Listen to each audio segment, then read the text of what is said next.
I don't think there's a hell of a lot I can do. We're at the mercy of the computer. Got some magic happening. We're bouncing off Russian and French satellites. It may have faint signal. How exactly are you going to negotiate that? What magic wand do you have? And usually the answer is he doesn't have an answer. Now that's a cock and bull story if I ever heard one. How hard it is to admit the truth. Take him to the little room. Remember he said you can't have manufacturing jobs in this country? You need a magic wand. Remember the famous? Well, I guess we found the magic wand. If you watch Fox News, you are living on a different planet. What is your major malfunction, numbnut?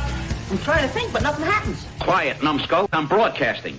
Welcome, my brother. Namaste. Good evening. This is my name is Jim the Teach, and over there is my brother. It's over there. That's where he's at. My brother, Joe Wick, the lawyer. He doesn't have the parentheses either, or quotes around his name. All right, so brother, tonight's the episode 25 of season 2, but technically we've been doing this for 20 years now, almost 16 years, some incredible. I think we're at 17 years, 17, 18, 19 years, something like that. I think we actually should be saying we're more than just season 2, but I'll stick with season 2. Season 2 of the most recent version of our show. How's that? We seem to be going backwards, though, and not forward. Yeah, not sure what that means. We're more advanced than we've ever been. So, I don't know. I like the old show, but I mean, we don't have your buttons, but we're still working on that. So tonight we're actually up on our website. We had a cool studio. We had a cool studio at one point. We had the flag behind us. We had all kinds of stuff. Yeah, we did. We did do that. That was season 1. That was the beginning of season 1. But we are live right now on our website, ballisticpatriot.com. We are also live on Rumble as well as Facebook, where you might be watching us right now. Please feel free to send us a message. Make sure you tell your friends about us. Share the show to your friends and neighbors. Let's get the message out. The only way we're going to continue this fight to take back our country is to continue to spread the good word about what we believe in and the things that we want to expand to our friends and neighbors, the good message that the party has, and that we are giving common sense information to my fellow Americans out there. So let's start off tonight's show, brother. We have Appeasement is at the top of the show. Then we don't have a gun problem. We have a Mayor Nutter problem. You like the way I did that, brother? Yeah. Problem. And then we have a story, DeStupidis. And for the updates, which we'll be doing in section 3, we have the moon, crappy Colbert. He's Colbert. They call him Colbert, like he's some kind of like French poodle. I say Colbert. Bert, as in Bert and Ernie. And then we have Blue Lives Matter. We'll be talking about that as well. So let's start off with the appeasement issue. Let's look at appeasement as something that we have going on. So what am I talking about when it comes to appeasement? Well, brother, you might remember we talked about years ago. We talked about the Orange Revolution going on in Ukraine, and at the time, the Orange Revolution turned into. Hey, howdy from West Virginia. We got West Virginia listening to us, brother. Hey, David. I love West Virginia. We do. So it's an approved state. We can move there. Yes, it is an approved state. That is a good state to move to. So, appeasement. The Ukrainians right now are going through a bunch of issues. We know back in 2014, the Obama administration abandoned them. We know that the Obama administration allowed the Putins, the Russians who spent so much time trying to, take the Russians who spent so much time trying to take over somebody's election. I'm not saying which one because I don't want to get kicked off another platform. But they supposedly spent so much time being the friend of Trump, and they were the friend of Trump, but they were really apparently in connection with Obama, who was so gentle with them, who was so easy with the Russians, because he allowed them to walk right into Ukraine and annex the Crimean part of it in Sevastopol in southern Ukraine, which is on the Black Sea, for those of you not following. And it was completely okay. I mean, he didn't like it. He made whiny noises about it, but he did not like try to stop. He didn't even send weapons. And we also have Ukraine trying to get into NATO. Listen, I'm not trying to suggest we go to war to defend Ukraine. That's not what I'm suggesting. What I'm suggesting is appeasement. What Obama did in 2014 was to appease the lion, appease the beast. And then when we have now appeasement Biden coming in, and he said, as you'll note in the article that I have it from the AP, brother, which is right here, scrolling down, the article says administration officials have suggested that the U.S. will press Ukraine to formally cede a measure of autonomy within its eastern Donbass region, which is now under the de facto control by Russian-backed separatists who rose up against Kiev in 2014. Now, this is kind of like, here's the map. This is the area they're talking about. This is the part that was already taken over by the Russians in 2014 under Obama's watch, if you look at the screen there. And the entire argument that we're seeing is that the reason why they want to do this is because they want a warm weather port in the Black Sea. That's the whole point for taking Sevastopol and the Crimean. John, I have to tell you, this is a load of garbage. This is a typical line that is used by people who are just trying to cover up Putin's aggression. And that's what it is. It's Putin's aggression. It's the Russian aggression. That the idea of having a warm weather port is going back to Peter the Great and 1720, when he fought to get to the edge of the Don River, which is right here where the mouse is pointing. There's a nice port there, Azov, that can handle. It's a nice seaport. There's a container port over here on the other end of the Black Sea. There's no reason for them to be pushing to take Sevastopol for a warm weather port. This is simple aggression, them trying to take over that base, them wanting to control the Crimean, them wanting that area.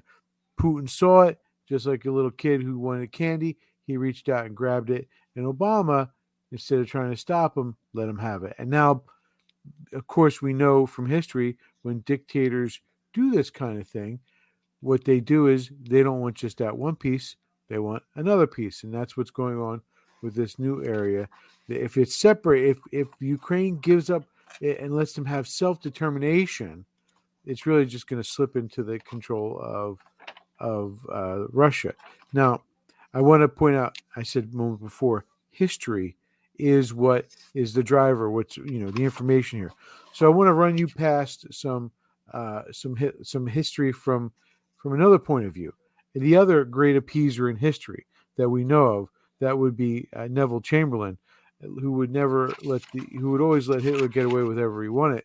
Hitler creates a conscription in 1935. It's violation of the Treaty of Versailles, the first international step to pushing back and really getting the ball rolling to have Germany back in the game to fight. Then in 1936, he occupies the Rhineland. And the elites in France and England, again, they don't want war. They're too busy. We want to avoid war. It's not even a question of war. It's just a question of standing up to Hitler. They didn't want to stand up to Hitler because they were just more willing to let the tiger eat another bite. 1938, Hitler occupies the Sudetenland. Chamberlain appeases him. And then Hitler occupies the rest of Czechoslovakia in 1939. John, this is classic. What you're seeing here, 2014, the Crimean is taken. He's taken pieces of Ukraine, bits at a time. Now he's taking the Donbas region up here in the part of Western Ukraine. Where is it going to end, brother? And I mentioned this. I mean, we look at this, and again, I'm not suggesting we should go to war. What I am saying is threatening sanctions and then turning around and saying to Ukraine, maybe you should give up some territory. Maybe you should give up some seeds, some land, so that we make Putin happy. It's because this guy is just continuing the policies of Obama, brother. And what we're going to see is a war break out. I want to remind you that they are sending weapons there now. Not only do we have weapons that we're sending to Ukraine, but let's not forget the $93 billion that's sitting in Afghanistan. We're weaponizing this entire section of the world so that they can fight the next war. That's what it seems like from this angle. There's another statement here from the Biden people. When we look, and I think it's right in here, we scroll down, there was a lot of give and take. This is going over the discussion between Putin and Biden, their video conference. There was a lot of give and take. There was no finger wagging, making it sound like he's an adult, because he's not finger wagging, but maybe he should have been doing that. Says White House National Security Advisor, the detestable Jake Sullivan, who's sitting there, who's our own Baghdad Bob, by the way. He's sitting there saying, no, everything's going fine in Afghanistan. Everything's okay. We're not gonna have any problems in Afghanistan as Afghanis are falling off planes at 1,500 feet, and they're trying to do whatever they can to get into the airbase. Everything's fine. He's our Baghdad Bob, Baghdad Jake, who also says if Russian troops move in, America would support its allies. The thing is, Ukraine's not our ally. It's not. It's in the process of joining NATO, but it's not. So he's not really. It's doublespeak. It's typical doublespeak. We would provide additional defensive material to the Ukrainians above and beyond that which we are already providing, and we would fortify our NATO allies on the eastern flank with additional capabilities in response to such an escalation. Now, brother, I hope you recognize that this is just all doublespeak. This is just saying we're going to draw the line, the red line. The red line is the eastern flank of Ukraine. In other words, all the countries that are part of NATO on that side, and we're going to let him have Ukraine. They are telegraphing to Putin, you can have Ukraine. The worst we'll do is do more economic sanctions. We'll provide for a little while. For a little while, until it's no longer convenient for us to do that, or Biden forgets, or God knows what will happen with that guy. This is the state of right now what's going on in Ukraine. Now, the entire plan, Putin's entire plan. It's easy to you got to listen to these dictators when they speak. He truly believes that Biden, and you look at the guy's mannerism when he's talking to Biden. Biden's a joke to him. Biden's not only a joke to much of America, but he's also a joke to our enemies. And at this point, I get it. I was listening to Tucker. Tucker's like, we should be drawing Russia closer to us so that they can be at odds with China, and they could be an opposing force. I get that. Screw them. I get that. That's his point, and that we shouldn't be trying to go to war over Ukraine. I agree. We shouldn't be doing that. We have U.S. senators who are threatening nuclear weapons to be used as a deterrent. But I have to ask this question, brother. I'm going to ask you a question. I hope you're ready. In 2014, there was the Putin aggression into the Crimea. And in 2021, now there's the aggression into Western Ukraine. Now, between 2016 and 2020, was there any aggression? And can you tell me why there was no aggression from Putin? Why don't you just answer your own rhetorical question? Of course, the answer is obvious. The answer is obvious is because President Trump was in there. And despite the fact that there's so many leftists out there saying Trump, Russia and Trump, this Russia nonsense, instead of saying all that, the reality is completely the opposite. I get it. So if Trump really was a Russian agent, he would have given the Ukraine to the Russians then. Yes. But now the guy who's president now, President Poopy Pants, is giving him the Ukraine. So maybe he's a Russian agent. Maybe. If they were consistent, that's what they would say. Right. But they don't. But they don't. And not only that, but we can also flip the other side of the coin here and look at the other side of Biden, because one side of Biden is clearly in the tank for Putin and giving Putin whatever he wants, while he turns around and says, hey, you're a killer, but hey, you can have whatever you want, man. He's a murderer, but he can have whatever he wants. I'm going to take him behind the woodshed. Yeah. Yeah, and give him $5 to not beat me up. You ain't Russian, you don't vote for me. Yeah, I'm going to take him behind the woodshed and give him $5 so he doesn't beat me up. That's really what. Yeah, I faced down Corn Pop. Corn Pop was a bad dude, man. He had one of those barrels. He had his blade from the barrel, man. It was all rusty. Corn Pop, man. Corn Pop was a bad dude. He was a bad dude. But apparently Putin's worse of a bad dude, or a bigger bad dude. But he's going to give in to him, and we know he's such a tough guy. We know from history that this tough guy is also going to do the same thing when Taiwan gets pressed, because this is a model. So we know that he failed in Afghanistan. He backed out of Afghanistan. We know now he's going to collapse like a cheap umbrella. That's one of Trumpy's lines, by the way. He's going to collapse like a cheap umbrella. Like a cheap umbrella. So he's going to collapse like a cheap umbrella when it comes to Ukraine. And we also know it's a foregone conclusion that whatever China wants to do in the Southeast China Sea or in the with Taiwan, they're going to get away with it, because this guy's got no heart to him. He's got no strength to him. He's got no solidness to him. He's going to collapse like a cheap umbrella. So we can expect that. It's like this. You get it all wrong. It's like a cheap umbrella. It's like a cheap umbrella. Yeah. But we love, the fact of the matter is, again, and you can see it on the worldwide stage, during the time when Trump was president, China backed off from us. China left Taiwan alone. China was good. North Korea was behaving itself. And now, why is the entire world going nuts? It's not because of Trump. It's because Trump isn't there. That's why. We got a guy who doesn't know what he's doing, who's more worried about the mess in his pants than the mess around the world and the mess in the country. That's what we're looking at, brother. That's what we're looking at when we look at this literal shit show. Excuse my French. Shiite show, right? That's what I should say. Shiite right? Show.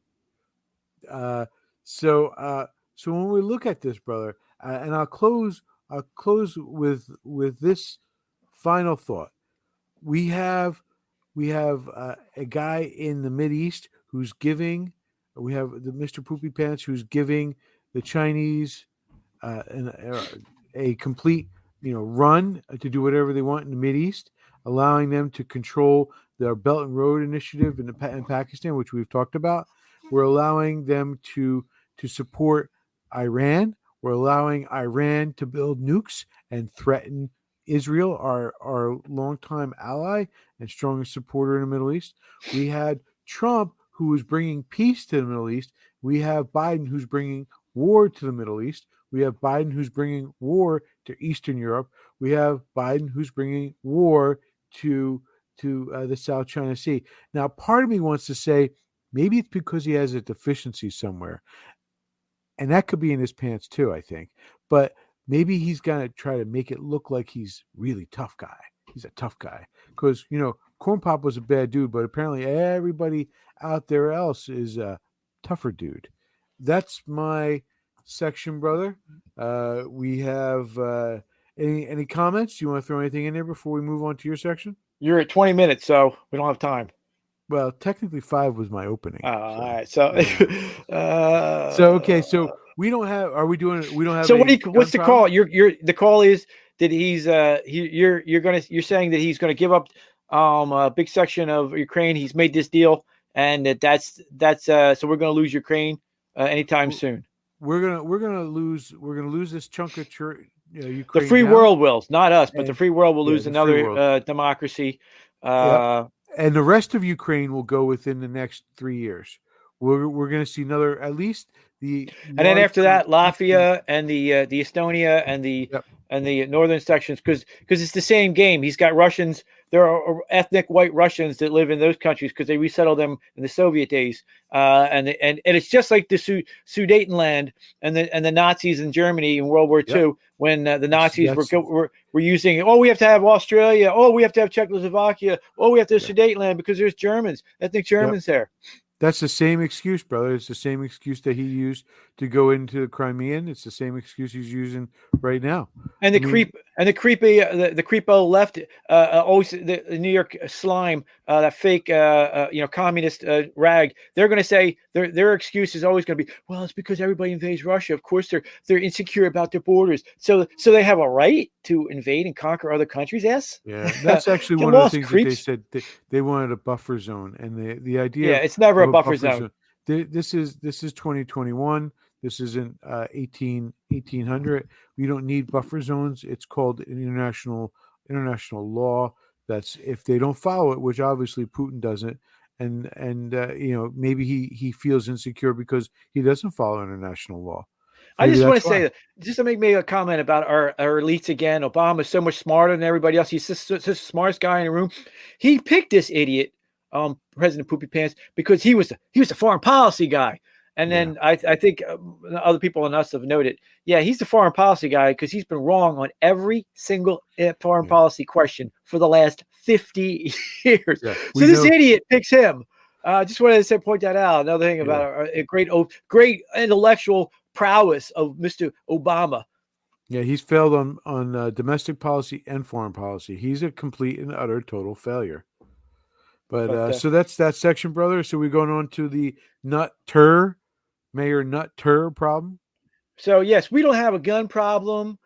We have a behavior problem. We don't have a gun problem. We have father's not in the family problem. We don't have a gun problem. We have failing schools problem. We don't have a gun problem. We have a mayor nut job problem, or as it used to be known as do nothing nutter. Recently, thanks to the Philadelphia topping the news, the national news, because it has 521 murders now. The previous mayor Nutter, if you have some of that video, maybe you want to start rolling it, has resurfaced with really scathing comments about white wokeism and the George Soros Krasner DA that we have in Philadelphia. And they want to blame him for it. Oh, wait. Do you have wait? All right. Oh, yeah. Hold on to it because we'll get to it. So anyway, previous mayor Michael Nutter, and here's some of his things. Now I'm going to have to talk like Michael. Now, see if you imagine the fat Urkel. He's the biggest honky that there ever was. He talks like a honky because he is a honky. He pretends he's from West Philadelphia. He lives in a mansion in West Philadelphia, not the one that we're familiar with, but not the West Philadelphia that we're familiar with. But anyway, so I'm going to speak in a high nasal, honky type of because he went to all private schools, Wharton, University of Penn, but pretends because he's DJ Mix, because 2 years into sophomore in a college, he became a DJ for his street cred. He talks like in this. So it's going to be the imagine the biggest honky you ever ran into. So it takes a certain audacity of ignorance and white privilege to say that right now, as of Monday night, 521 people, souls, spirits, have been vanquished, eliminated, murdered in our city of brotherly love and sisterly affection. The most since 1960. I have to wonder what kind of messed up world of white wokeism Krasner is living in to have so little regard for human life laws, many of them black and brown, because he's down for the people. While he advances his own national profile as a progressive district attorney. He goes on to saying, words matter, because then he goes really woke himself. Words matter. Words impact. and trigger. And heard. Words mean something from elected officials. Cradner should publicly apologize to the 521 families of dead victims and thousands of those maimed by gun wounds this year. He's ignored the pain of the living and stolen the memory of the dead. Now, what's going on? Why is this fool reasserting himself? Well, actually, there is some of my contacts say it might be the case that he might be ready to throw his hat in the ring for governor against good old Shapiro, who's got $50 million in his war check. So he might actually be doing it that. But the real reason is because back in February, I got his little paper. He put out a paper that everybody ignored about the last 60 years. And he put in a February 10, 2021. He went back and put it to a little like op-ed piece. Never made any papers about his tenure, but also what's been happening in the last 60 years in Philadelphia to blame this all on Krasner and not what's been going on thanks to politicians like him. I remember he was mayor for 8 years and he was on the city council for a number of years too. So here's what he says back in February. I've been concerned about homicide shootings and violence since my teenage years in West Philadelphia. A terrible incident involving my best childhood friend made news stories of violence much more real to me as a young black boy. Now you can start running. Yeah, he thinks he's Will Smith, but really, he's Carlton, all right? He is the whitest guy to be mayor of Philadelphia. He pretends to be black. Again, prep school, private schools, his entire way. There he goes. Look at the Carlton dance. Mixed Master Mike. His street creds amount to being Mixed Master Mike. You know, that and the fact that he does live in West Philadelphia, but in the mansion section of West Philadelphia, not the section that we all drive through, right? Anyway, I believe in data, evidence, focus, intentionally, and leadership as a combination of successfully reduced violence in our cities during my time. And then he goes on, blah, blah, blah, bragging about it. So anyway, so he publishes the 60, I don't know what focus and intentionally leadership somehow is going to drop the crime rate, but this idiot publishes the crime stats from the 1960s. And I'm looking through this and I'm thinking, well, wait a minute. He was mayor from 2008 to 2016 for 8 years. 2,368 people died in those years. So if anybody should be apologizing, maybe he should be going back and apologizing first for that. Yeah, Cradger's up to 500 now, but still, that's bad. But it's about equivalent to what he was doing too. Oh, he got it down to like the 300s, but that's still 2,368. Now, when he was on city council, which again, city government, he's still responsible. Another 5,545 people died for a grand total of 6,913 people who died while he was in office in Philadelphia. Interestingly enough, in the first years of 1960, the death rate in Philadelphia was 100 from 1960 to 1964. I'll read you the statistics instead of 500. So 150, 144, 124, 125, and then 188. It wasn't really to 1971 where it jumped up into the 435 number. Now, what happened way back then? Well, interestingly enough, since the 1960s, since actually 1952, every mayor in Philadelphia has belonged to one party. And you know what party that is. One party resulted. So the Republicans handed this over in 1950s and 1960s. And these idiots, and the death rate then was 150. It's now bumped up to 500. And it's been that way since 1971. It's been 435 or sometimes down to 300, sometimes even down to 200, but always, always a double or triple what it was during the Republicans. So if you really want to account the number of murders they've had since the 1960s, that total is about 20,861 people that have been murdered, again, not by guns, but by violence, thanks to the policies of these Democrats. Now, interestingly enough, I have an old 19 1995 Heritage, when you could almost trust what they say, study, which predicted this. This was in 1995, and it predicted over the last 30 years, the rise in violent crime parallels the rise in families abandoned by fathers. Now, back in 1935, the Heritage, of course, you can't come out and say, hey, it's these fake feminists and these virtueless women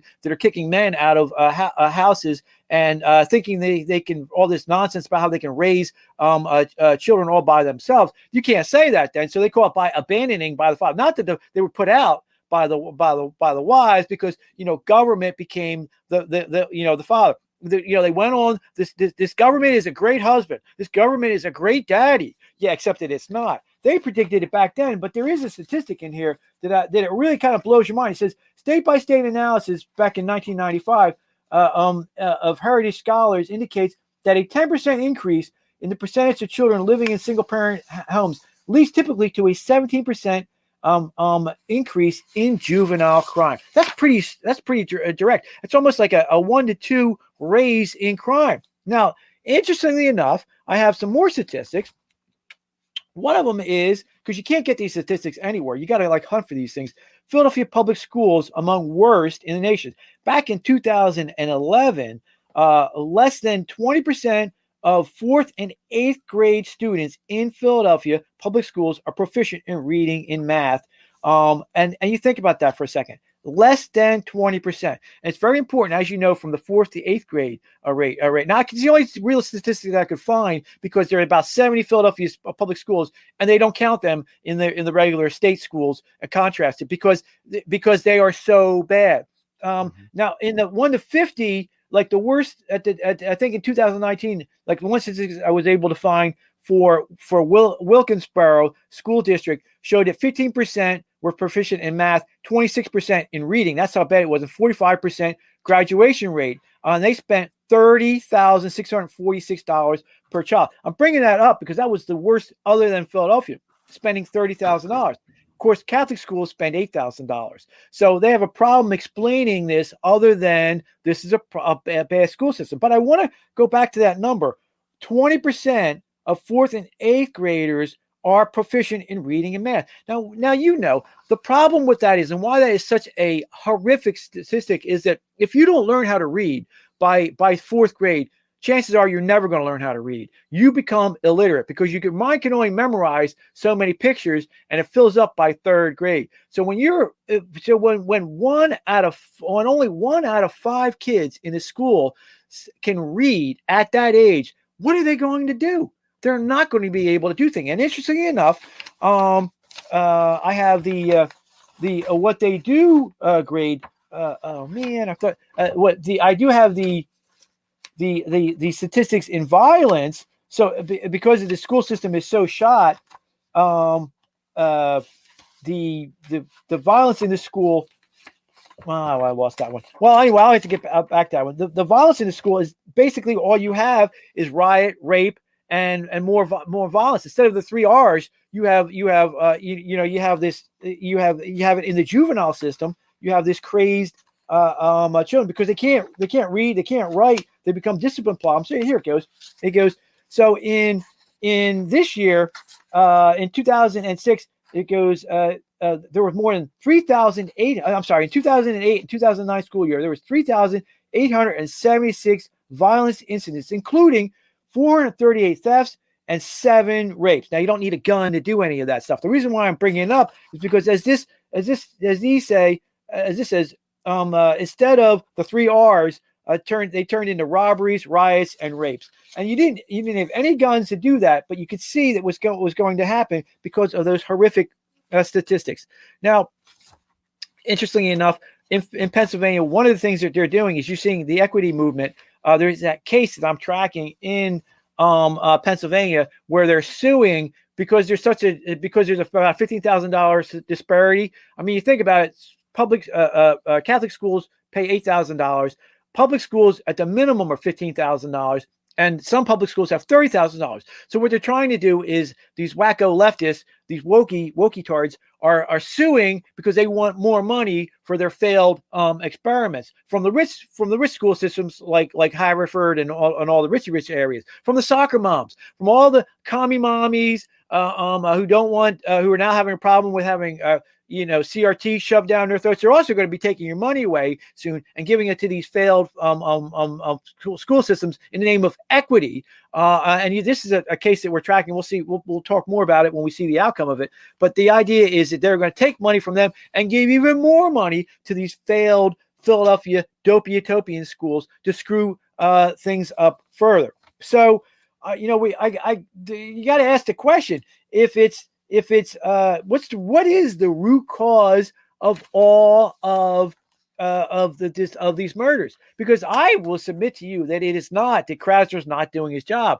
When he's not prosecuting some cases, what it is a lot of people in Philadelphia have guns now. They probably say, yeah, I'm doing it for self-defense. And because Philadelphia is so dangerous, they go, yeah, okay. And they're probably letting that case go by, or the cops aren't showing up for whatever reason.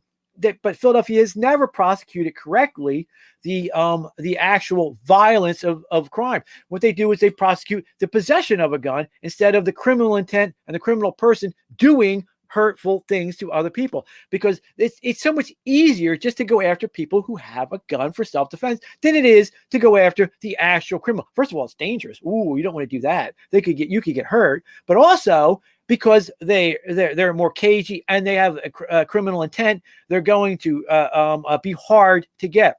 So it's much easier to get the lying fruit than it is to get the hardened criminal who this is his business. So what they do is they typically, people are scared in the inner city, so they get a gun to defend themselves. I don't know how many of these people that I've represented, and they happen to be African American, a lot of them, because they're living in a bad neighborhood and they can't move away. They can't afford the money to move away to a rich gated community like all these creeps live in, and they don't have personal security like the racist mayor Little Leprechaun does, or like good old Mayor Nutter. They can't afford they don't have the police detectives standing by them all the time, so they have to take their own self-defense in their own hands, and they go get a gun. So is it really a gun problem that we have? No, it's not.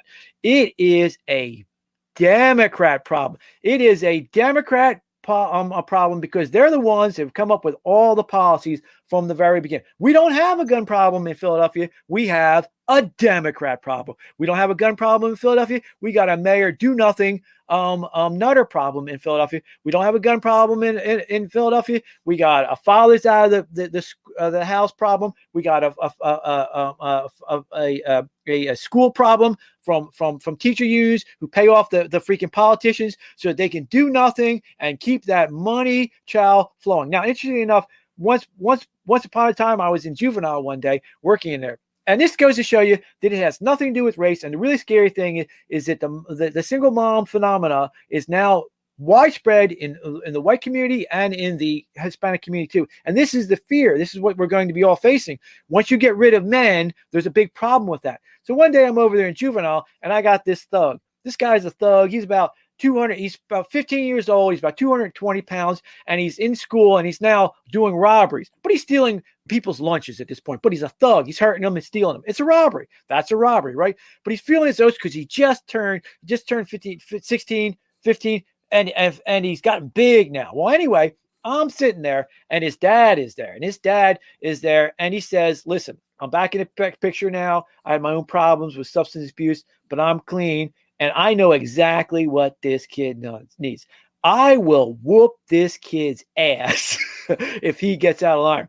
Now I'm looking at him, and as big as this kid is, Dad is 6'7" and built the same way. So anyway, I go in the court from the great Judge Cardizano, and I say, "Judge, listen, Judge, if we send this kid up to Glen Mills, they're just going to yell at him. They're going to pretend that they're going to hurt him. They're not going to touch him, right? This kid needs to have his ass whooped." Just then, the dad jumps up and says, "Your Honor, that kid gets out of line, I will whoop his ass." The great Judge Cardizano goes, sends that kid off there. Not to placement, not to Glen Mills, not to reform school, sends him off to debt. Never saw the kid again. He was fixed. Because Ultimately, that's what Dad is there for. Again, now who took Dad out of the school? Who took Dad out of the family? Who did all that? That's the good old Democrat Party and good old Lyndon Baines Johnson in the 1960s and the Great Society. Yet one more proof that these idiots who think that they're so much smarter than us and tell us how to live our lives, tell us how to run our schools, tell us how to exist, how to run our families, are a bunch of freaking morons and screw up everything they touch. Wokeism, freaking, what's the difference between white wokeism and blackism? If you're the fat Urkel mayor, do nothing. Zero. It's the same. It's the same Democrat bullcrap. And that's the problem we have. We don't have a gun problem in Philadelphia. We got a Democrat problem. And that's our essay on the violence in Philadelphia. John, you didn't want your friend here from West Philadelphia? Let's play it.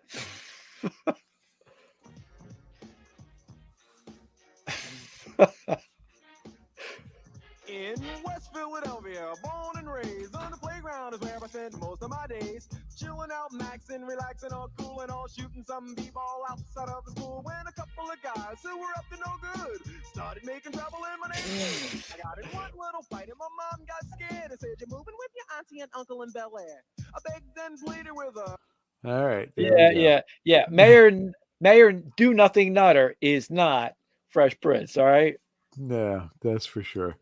That is for sure. So, excellent, brother. You know, I do want to throw in. There's that Larry Elder was talking almost the same thing with the statistics that you were talking about. Not specifically Nutty Nutter, but he was talking about the lack of fathers in the homes and how it is causing a major disruption within the community. So it's an excellent point that you're making. It's something that's been going on for decades now. 1960s. Right. Yeah, 1960s. We can thank LBJ's stupid society, because that's what it did. It created people who couldn't take care of themselves, can't teach themselves, and can't be educated. So we're struggling with the whole the remnants of the Democratic machine. Good report, brother. Good report. So I'm going to start off with a little bit of Colbert, crappy Colbert. This is a study in the media. This is a study in how excellent Dana Carvey is with his impressions. And also a study of just how stupid the left is. So here we go, brother. Abroad since taking office. How's it going so far? Going great. Met the guy that runs England, Boris Karloff, Boris Johnson. Then I met the high school kid who runs France, Macaroni. Had tea with the Queen. I'm the president guy. Come on. Yeah, I know you are, sir. I'm happy that you are. Are you enjoying yourself in Belgium? Come on, man. Are you kidding me? Look at these crazy pancakes they got over here. Look at that. Little bumps everywhere. That's bonkers, man. Look at that. Yeah, come on. Those are great, Mr. President. But I'm asking has it been hard to reestablish diplomatic ties with our allies after the last president burned so many bridges? Look, okay. Let's be real. Let's be clear. The last guy, Trump, was bananas, okay? But look at me, Europe. I'm nice and easy. Listen to my voice. You know, I'm whisper calm. You know, I'm not going to make any sudden moves. Look at my hands. Moving slow. Look at that. No hurt. So, brother, do you notice how Colbert is very, very, like, just walking over ignoring every single flub that this guy does, and Dana Carvey's doing it as comedy. Brilliant. He's a genius, man. He's a genius. He's reflecting the actual person that he's doing and doing the comedy.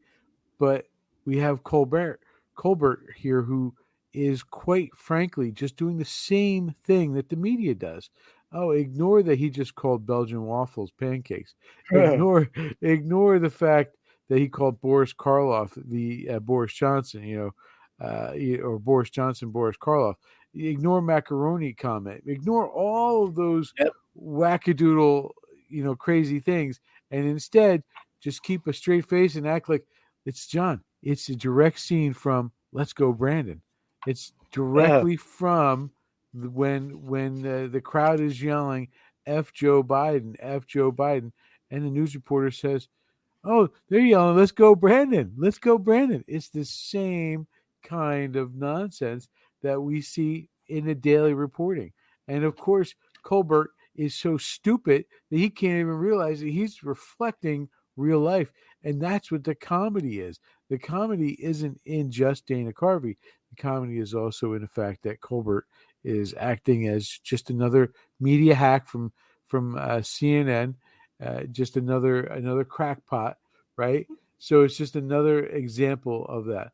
By the way, brother, I do want to remind everybody that we just found out today that Mike Wallace, the son of the leftist Chris Wallace, the traitor, yeah, is moving over to work with Jeffrey Toobin in CNN in a circle of commentators. A circle of tubing, something.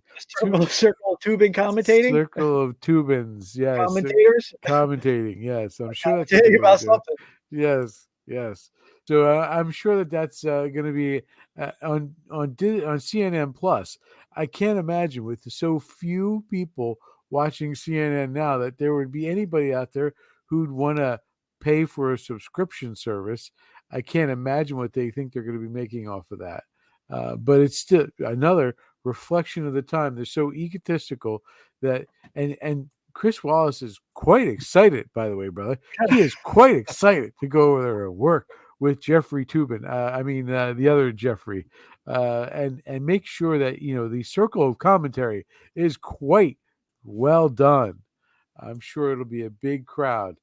So having said that, I don't know if you've heard, brother. Also, NASA is going back to the moon. We have the SLS, which is launching Artemis 1 next month, or February, maybe latest February. They're looking at a mid-February window. They're looking to have 2 weeks, 2 to 4 weeks that the Artemis 1 or the Artemis craft, when it gets to be able to carry people. These are unmanned. But when it's carrying people, they're hoping that they can spend an entire month either on the moon, around the moon, or doing the different different things related to the moon landing. So they're also going to be putting out CubeSats on this, which are going to be doing some flybys of near Earth asteroids and doing a bunch of other scientific studies as well. They're really getting sounds like it. Our thing that we have to worry about, of course, is China's trying to get back to the moon to reap some of the resources. I do want to point out that one of the things that was the target for this mission was so that they could get the people there who have, for a diversity reason, they'd have the first black person and the first woman to land on the moon. So that seems to be their real direction. They just want to have make sure they get people there that are diversity hires, diversity people, instead of based off of mission objectives. The mission objectives don't come until much later in the document, but they make sure they get that early on. Moving on, we have evil CNN jokes about gang effing Roger Stone's 75-year-old wife who has cancer. This is again another example of the left foul humor.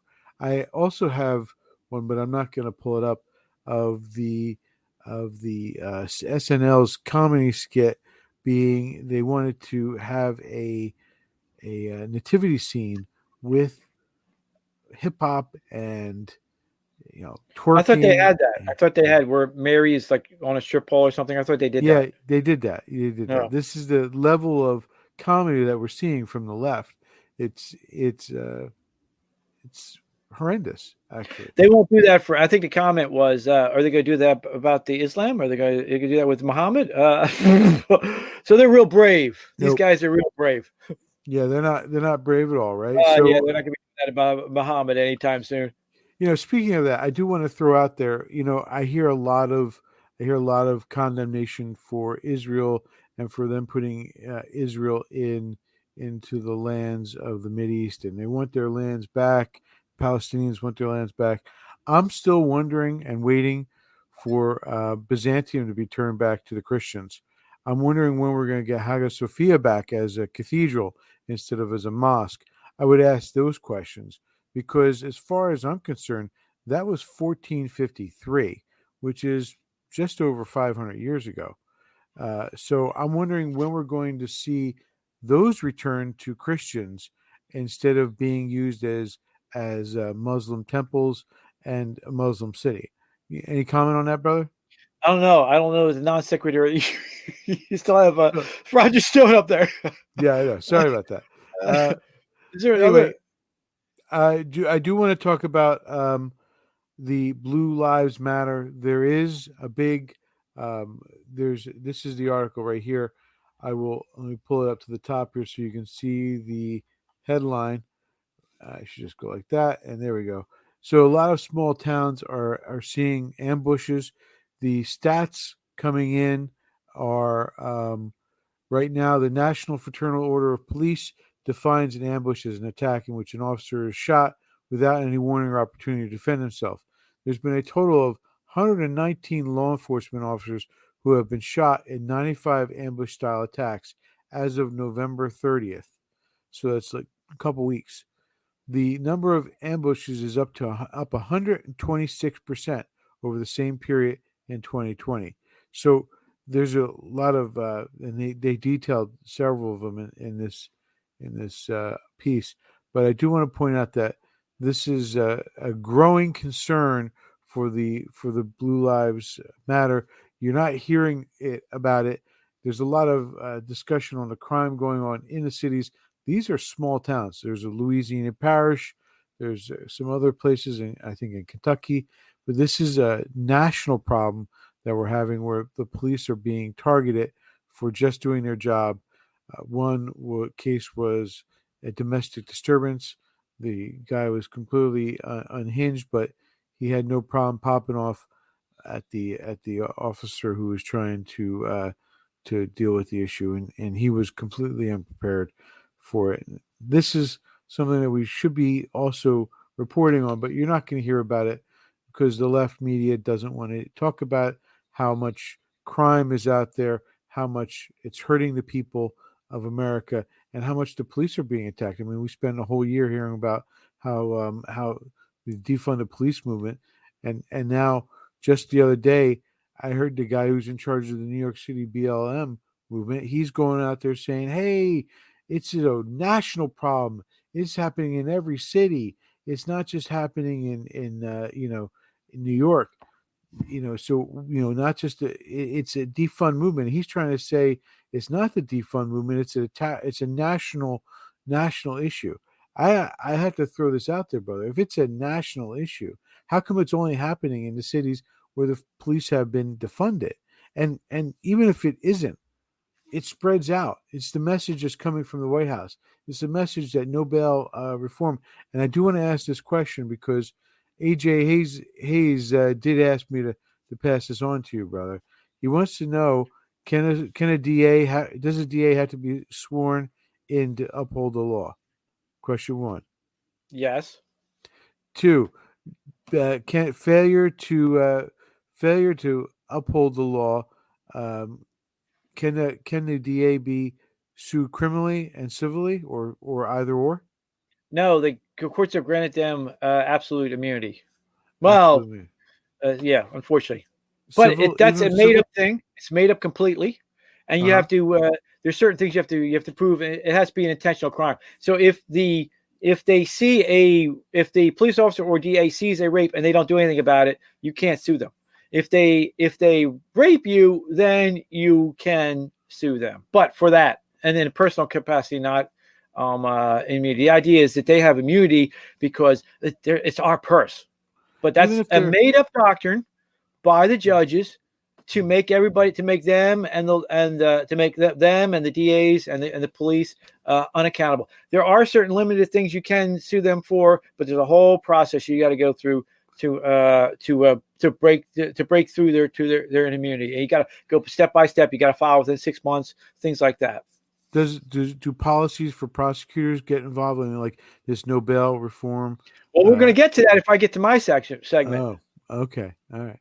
And the last question he had was, is RICO something that could be used? I'm going to get to that. You can get to civil. There is a thing called civil RICO, which they wanted to break the mob. So the federal government came up with the criminal RICO, but also the civil RICO. Now just like this, just the federal criminal statute end of it. You have to have interstate commerce. Yeah, but just like the FBI love, anything for a wiretap or anything for they love the idea of a wiretap or sending something through the mail because that's the basis of their FBI charges and stuff, because it gives them the right to get into federal court. Same thing, and you get like 3 times the damages, but you got to prove it's this whole rigmarole. You got to prove that it's an organization and all this other stuff before you can get to the civil RICO statute. But the idea was the Congress is going to allow you to have. They were so much against the mob, they were going to break the mob by giving you 3 times the damages, and they were going to make you allow you to have a bounty hunter. You could be a bounty hunter against the mob, and that's why it comes up in our next segment. And have no state connection at all, have no government connection at all, and bounty hunt these the criminal organizations. And they've really expanded this idea of what a criminal organization is. So yes, you could say the Antifa. At the very least, or George Soros, if you could prove the linkage. But with all, again, though, you're running up against this completely made up idea of immunity that they grant to themselves, the police and the DAs. So go ahead, brother. Story DeStupidis. The reason why it comes up because this week there was SB 8, which is the Texas law, was in front of the Supreme Court, sort of. It wasn't really, and it caused a meltdown in good old Roberts and the leftists. Now, Texas law, just to refresh your memory, because it's a nice segue into what we're talking about. Texas said, you know what? Right now, well, let me take one back step. Abortion is now in front of the Supreme Court in the Mississippi case, which bans abortion 15 weeks. So it's directly Roe versus Wade is directly in front of the Supreme Court on that case. That's not this case, and that's not this theory. This theory was a genius theory by Texas. It says, you know what? We're going to get around Roe completely. We're going to get the state out of it completely. And so they came up with this idea of putting bounties. That's what their word is. By having a private enforcement of the law banning abortions. And so basically, the way this works is you got to remember in part of federalism is that the federal Constitution, when it says the Bill of Rights, it's been interpreted at the very first one. It says Congress shall make no law, abridging blah, blah, blah. It goes on. That's been read to include all the Bill of Rights. That's been read to expand to all of the federal government, both the legislature and the executive. That's been read to expand to all like the administrative agencies. That's been read to read to the state governments. But one of the things you need to prove that your civil rights have been violated is state action. So you need the actual government to do it. So private people can infringe upon your rights. So Texas came up with this and said, well, wait a minute. All of our law is really based on private enforcement anyway. It's like I'm a criminal defense attorney. The idea of a prosecutor is something that's added on later. The actual underlying of the law is private enforcement. So you have a thing called private criminal complaints. And so all complaints used to be private, right? And so you'd have, the courts are supposed to be open for you to go there to privately pursue whether it's a civil action or even criminal actions. Now, this is as established as it can be. They have these Quintam rules, which is basically whistleblower, which allow private citizens to go after corruption in the government. They have RICO. They got your civil rights actions. This is as established as you can have in law. So it's kind of ridiculous. The case that was actually in front this part of the case, it was in front of the Supreme Court.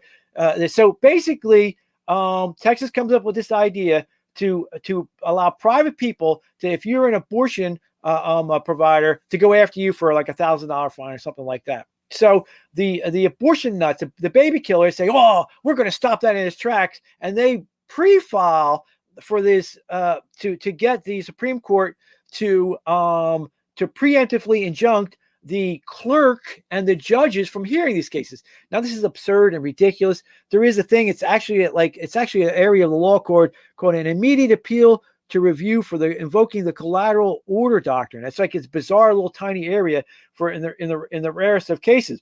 But of course, so the law itself is not even close to being in front of the Supreme Court.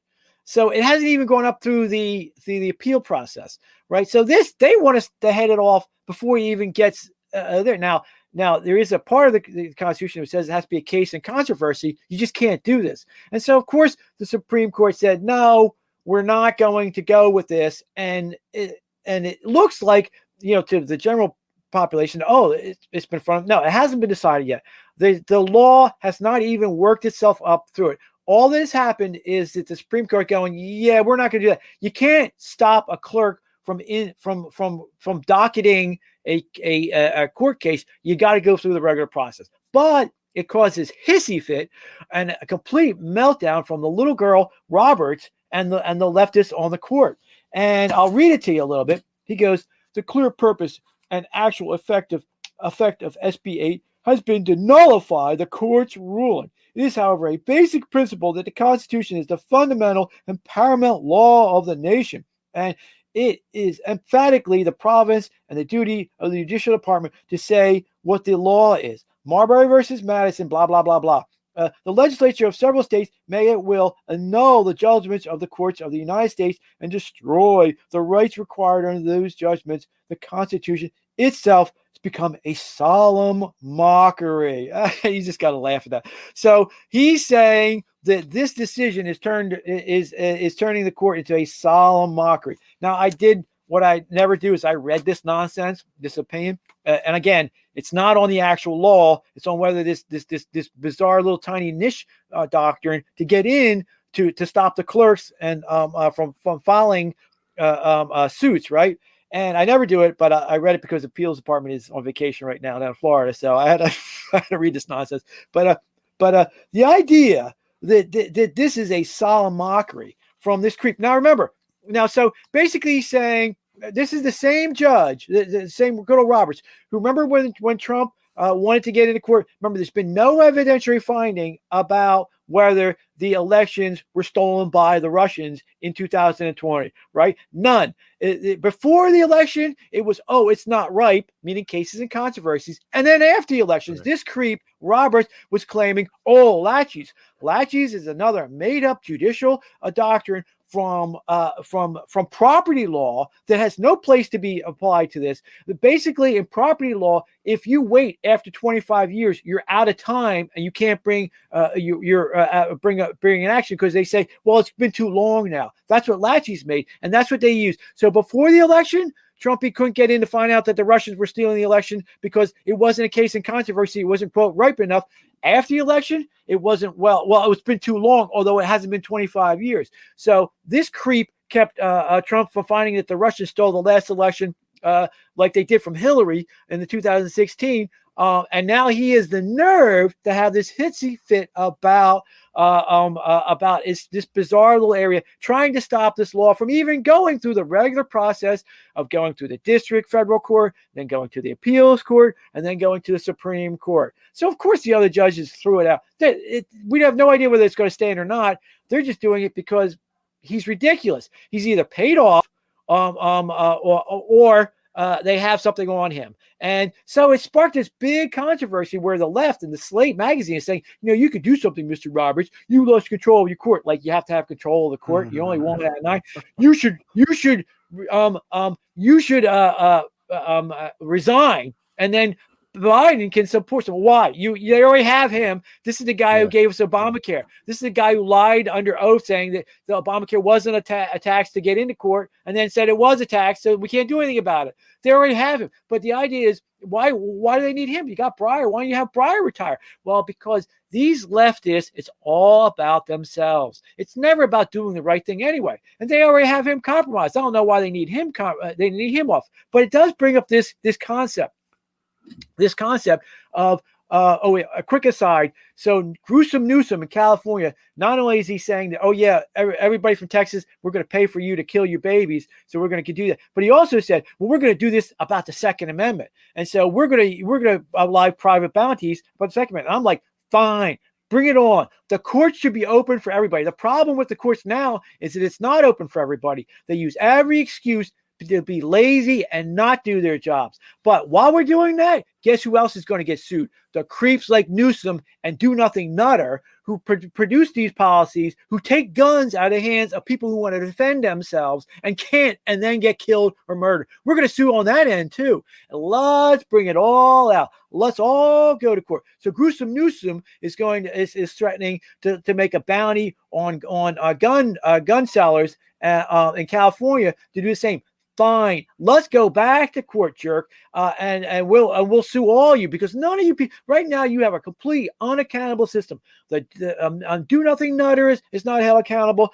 Do Nothing, Gruesome Newsom is not held accountable. The judges aren't held accountable. The DAs aren't held accountable. The freaking cops aren't held accountable. Let's start holding people accountable. Let's go let a jury. I'd rather have 12 random people off the street decide my fate than these freaking morons who've proven nothing more than all they do is screw up time and time again. And so anyway, the good old solemn mockery. And I'm thinking to myself, because just in the Mississippi case, Kavanaugh pointed out some of the rulings that the Supreme Court has turned over itself, because there's this policy, there's this principle, this doctrine called stare decisis, meaning if it's decided once, we let it stand. Meaning if some idiot judge decided at one time, then we're going to go with that.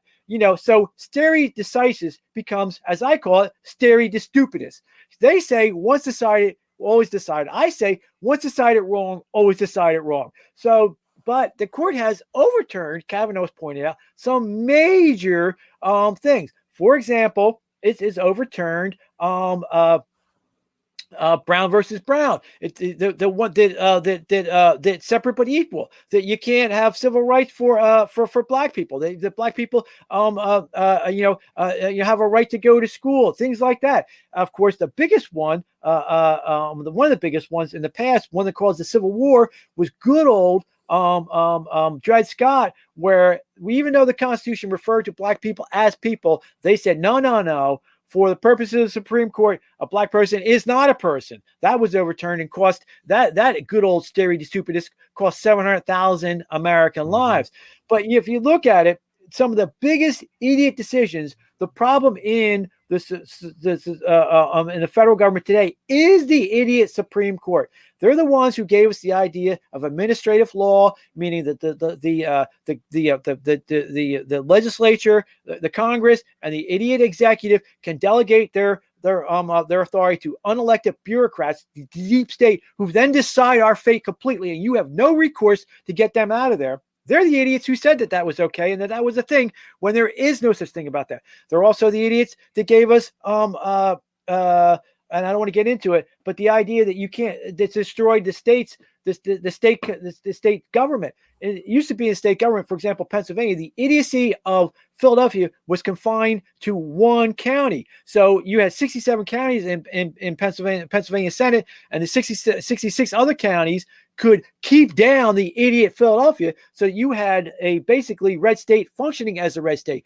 But because of the idiot Supreme Court decisions saying, oh, that's not fair, a tree can't vote. Well, wait a minute. Well, if that's the case, how come Connecticut is allowed to vote? I hate Connecticut. Connecticut should never have been a state to begin with, and it should be a state today. But we let it, and yet it has 2 senators, just like California. How is that a thing, you idiots? And these morons in the Supreme Court allowed that to go, so they ruined state government. But of course, the biggest erroneous decision that they ever made cost 60 million American lives, 20 million black people, has led to the genocidal, eugenic, nut jobbery removal of the black community because there's 20 million dead black babies now.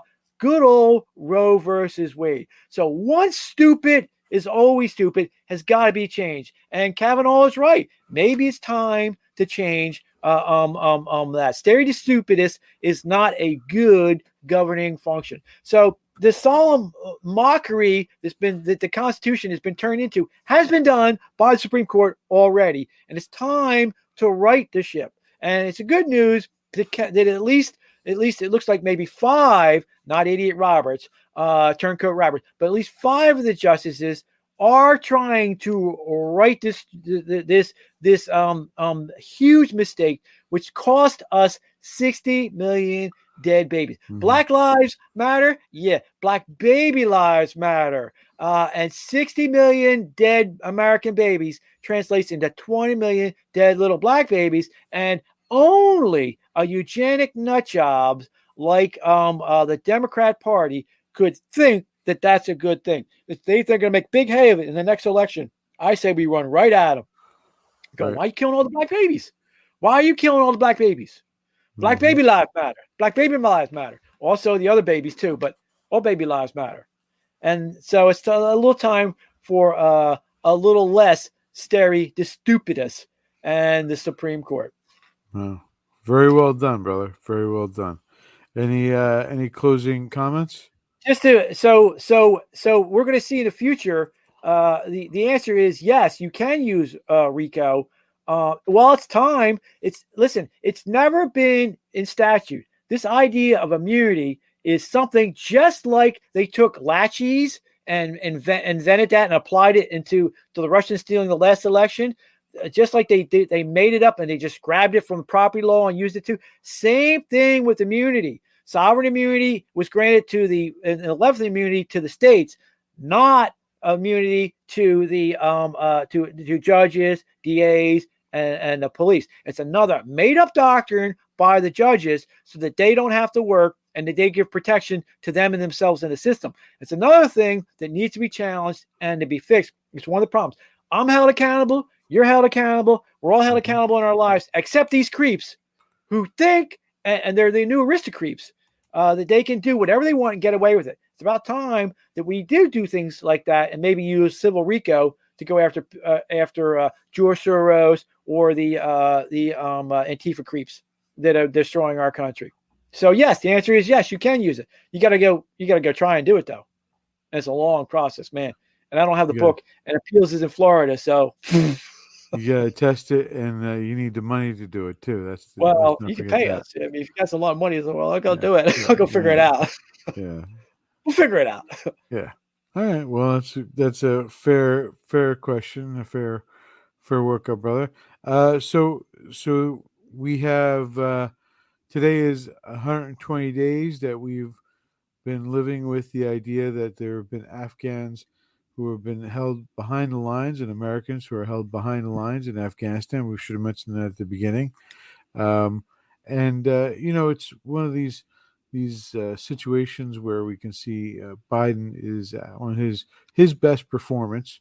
Again, is usually what's the worst thing a person could do as president. So, any final comments, brother? You want me to say it, or are you going to say it? Well, all right. God loves you. It's all good because God loves you. And on that note, everybody, have a great night. Make sure you tell your friends about us. Thank you for watching for as long as you did. Spread the message, share, like, look for us on Rumble. We're going to be on BitChute as well. We're going to have some clips up there. And because we're currently under a YouTube blackout, YouTube doesn't like us because we tell the truth, and we don't tell the truth the way they want it. We don't lie. We're just saying what's going on. So make sure you tell your friends about us. Make sure you get the message out. The movement moving forward is to take back our country, one place, one town, one vote, one election at a time. God bless and take care.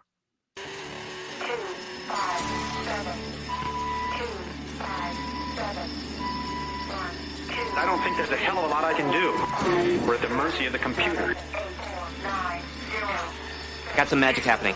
We're We're bouncing off Russian and French satellites. It may have faint signal. How exactly are you going to negotiate that? What magic